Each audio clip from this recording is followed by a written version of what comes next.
Question 100. What doth the preface of the Lord's Prayer teach us? Answer. The preface of the Lord's Prayer, which is, Our Father which art in heaven, teacheth us to draw near to God with all holy reverence and confidence, as children to a Father, able and ready to help us, and that we should pray with and for others. The Bible verses referenced for this answer are Psalm 95, verse 6. O come, let us worship and bow down. Let us kneel before the Lord our Maker.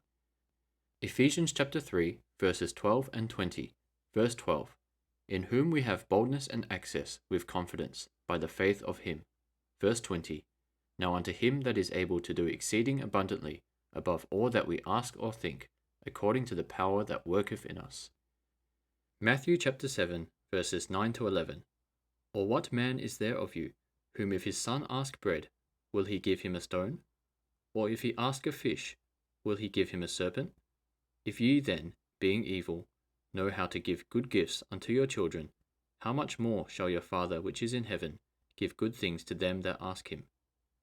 Luke chapter 11, verses 11 to 13. If a son shall ask bread of any of you that is a father, will he give him a stone?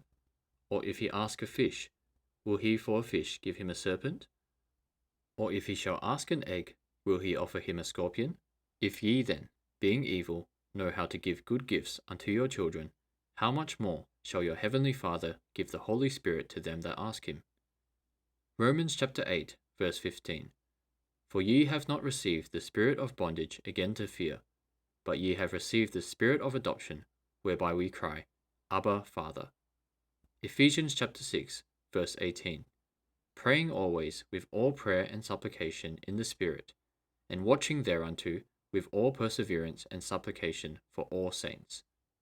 1 Timothy chapter 2, verses 1 to 2. I exhort therefore, that first of all, supplications, prayers, intercessions, and giving of thanks be made for all men, for kings, and for all that are in authority, that we may lead a quiet and peaceable life in all godliness and honesty.